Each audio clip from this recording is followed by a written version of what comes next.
بسم اللہ الرحمن الرحیم۔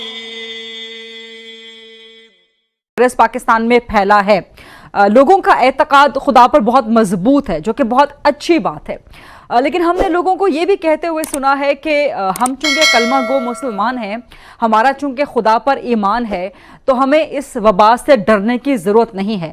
موت تو ایک دن آنی ہے، اگر کرونا سے آنی ہے تو پھر اسی طرح سے لکھی جائے گی۔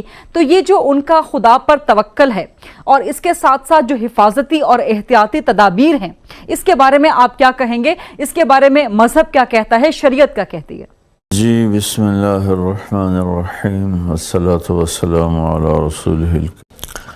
اللہ تعالیٰ کا فرمان ہے کذالک جعلناکم امۃ وسطا، کہ ہم نے تمہیں اعتدال والی امت بنایا ہے، نہ ہم میں بہت شدت ہے، نرمی ہے، درمیان میں ہے۔ جی، تو شدت کی وجہ سے اسباب چھوڑ دینا کہ بس اللہ ہی کرتا ہے، ہمیں کوئی ضرورت نہیں، اور بہت زیادہ نرمی کرتے ہوئے گناہوں میں چلے جانا کہ اللہ بڑا غفور الرحیم ہے، آپ ہی معاف کرے گا۔ یہ دو ایکسٹریمز جو ہیں نا، یہ دونوں غلط ہیں۔ ٹھیک۔ اللہ کے نبی آخری حج میں سے تو سعد بن ابی وقاص رضی اللہ تعالیٰ عنہ بیمار ہوئے۔ جی، یہ پہلے صحابی ہیں جن کو ہارٹ اٹیک ہوا، اور آپ تشریف لائے اور آپ نے ان کے سینے پر ہاتھ رکھا، جی، تو آپ نے فرمایا انک لمفعود، تجھے تو تیرا تو دل پکڑا گیا ہے۔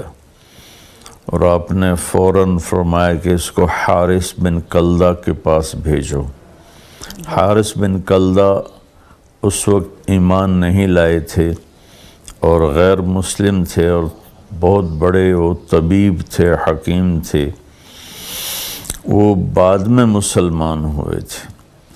تو آپ نے فرمایا کہ اس کو حارث بن کلدہ کے پاس بھیجو جو ان کا علاج کرے، اور ساتھ اپنی طرف سے ایک علاج بتایا کہ اسے عجوہ کی 7 کھجوریں گٹھلیوں سمیت پیس کر کھلائے۔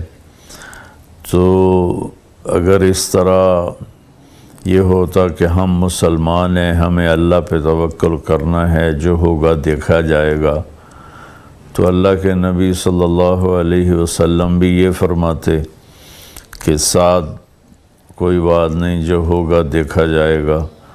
آپ نے ایسا نہیں کیا، آپ نے سعد کو علاج کے لیے طبیب کے پاس بھیجا۔ تو اس سے پتہ چلتا ہے کہ اسباب کا اختیار کرنا عین شریعت ہے۔ درست۔ جب آپ ہجرت کے لیے تشریف لے گئے تو آپ کو تو دنیا کائنات کی ساری چیزیں مل کر بھی کچھ نقصان نہیں پہنچا سکتی تھیں، پھر بھی آپ 3 راتیں اور 2 دن آپ غار ثور میں چھپے رہے۔ پھر ایک کافر کو گائیڈ بنایا، وہ ابو بکر رضی اللہ عنہ کے دوست تھے، عبداللہ بن اریقط۔ آپ نے یہ نہیں فرمایا کہ ابو بکر تم کافر کو لے کر آ گئے ہو، میں اس کو اپنا گائیڈ نہیں بناؤں گا۔ اسی کو گائیڈ بنا کر آپ مدینے تک تشریف لے گئے۔ درست۔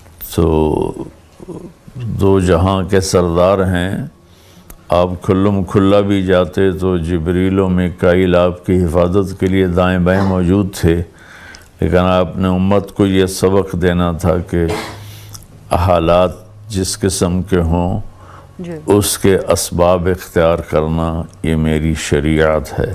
درست۔ ہمیں بھوک لگتی ہے، ہم کھانا کھاتے ہیں، پیاس لگتی ہے، پانی پیتے ہیں، نیند آتی ہے، ہم سو جاتے ہیں، سر میں درد ہوتا ہے، ہم پیناڈول لیتے ہیں۔ تو ایسے ہی یہ ایک وبا آئی ہے تو اس کی جتنی بھی احتیاطی تدابیر ہیں وہ ہمیں اختیار کرنی چاہیے۔ مفتی تقی عثمانی صاحب سے بڑا مفتی میری نظر میں دنیا میں کوئی نہیں ہے، انہوں نے باقاعدہ ٹویٹ کیا ہے کہ ساری احتیاطی تدابیر کو اختیار کیا جائے۔ تو اب اگر کوئی ایسی بات کر رہا ہے تو وہ جاہل ہے۔